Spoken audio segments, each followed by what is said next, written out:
Back in the heyday of the American muscle car, it wasn't all that rare for an automaker to make many different body styles from one model. Take the Chevrolet Chevelle, for instance. The second-generation car was sold as the Chevelle Coupe and Convertible, El Camino Ute, and Malibu sedan and wagon. Mercedes-Benz takes the same approach with its bread-and-butter E-Class line. Mercedes introduced us to the E-Class sedan only last year, and the lineup has already expanded to include a wagon, a crossover-like wagon, a coupe, and a cabriolet. Leading up to the reveal of the newest model, the E-Class Cabriolet at the Geneva International Motor Show, the automaker flew us to Spain to get behind the wheel of the latest variant to go on sale, the 2018 Mercedes-Benz E-Class Coupe. The formula for modern European sedan-based coupes used to be rather boring: remove the back doors, stretch the front, and call it a day. Mercedes didn't take that approach with the new E-Class Coupe. Sure, it shares its chassis, engines, and a few styling features such as its nose with the coupe. But what's remarkable is just how different the E-Class Coupe is from the sedan. True to the sportier ethos of a coupe, the 2018 E-Class Coupe gets a sportier grille, a muscular power dome hood that evokes old American muscle cars, and a beautiful teardrop profile, with the upper half of the greenhouse flowing seamlessly into the taut, S-Class coupe-like rear end. It's a truly sleek and downright pretty design. It's aerodynamic too, with Mercedes claiming a 0.25 drag coefficient for its new two-door. Although the E-Class sedan and wagon both have a wide variety of available engines and powertrains, in the US the new E-Class Coupe launches in just one variation. The Mercedes-Benz E400 Coupe is powered by the automaker's 3.0-litre twin-turbo V6. Making 329 horsepower and 354 pounds-to-feet of torque, and mated to a 9-speed automatic transmission. Rear-wheel drive is standard, and Mercedes 4MATIC all-wheel drive is available. Although the E400 will initially be the only variant available in the US, a Mercedes-AMG E43 Coupe version using a hotted-up version of the E400's V6 is a strong possibility, but a V8-powered E63 variant is unlikely. But it's not like the E400 Coupe really needs the extra power. Over 2 days of driving the E-Coupe through Spanish cities and the countryside, the Mercedes E400 Coupe reveals itself to be a wonderful grand touring car, but it's still built in the same mold as the personal luxury coupes of the 1970s.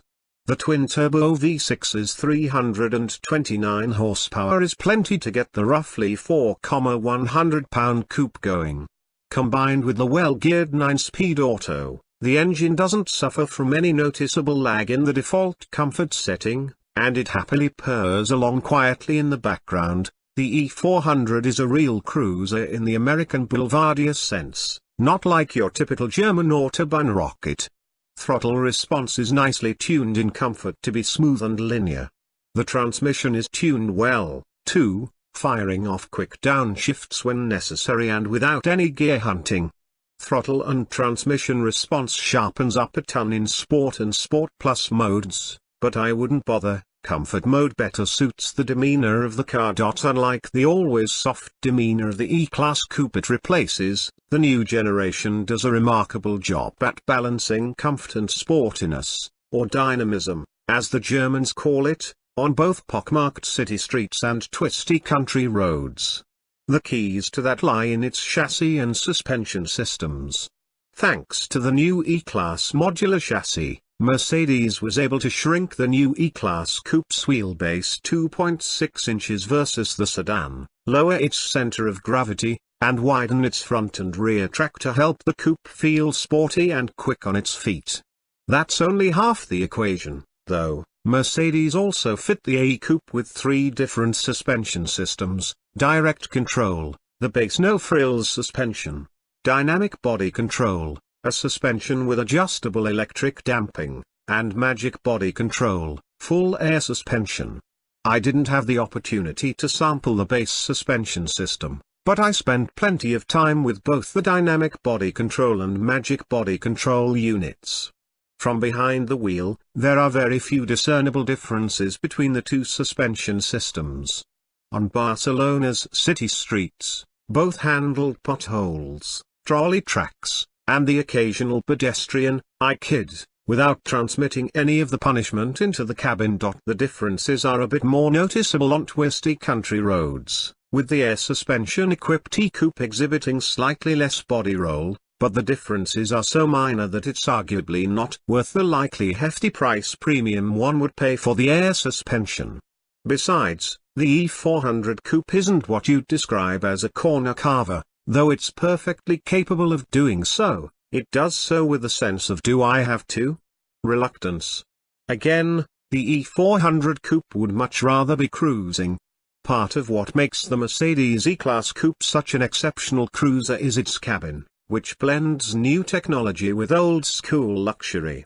Up front is the E-Class sedan's twin 12.3-inch LCD screens, the left of which is mounted directly in front of the annoyingly off-center steering wheel and serves as a modular instrument cluster, and the right, center-mounted display that handles infotainment functions.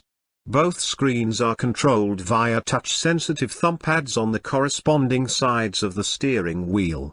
The E-Coupe is also available with Mercedes Drive Pilot semi-autonomous software, which helps reduce the driver's workload by automatically matching the speed limit and even changing lanes by itself upon the driver's command. On the luxury front, the E-Class Coupe's cabin features comfortable seats, as long as you skip the sportier option, and high-quality materials. The back seat is well appointed with its own air conditioner vents and optional seat heaters, and they're pretty spacious for a coupe too, with leg and kneeroom comfortable enough for a 6'1" adult, though headroom is tight. Like most modern Benz'S, the E-Coupe's interior is available with a wide variety of material and color options, including some beautiful unfinished wood. The one demerit the E400's interior earns itself is in-cabin noise. Far more wind and tire noise than acceptable for a luxury car enters the cabin at highway speeds.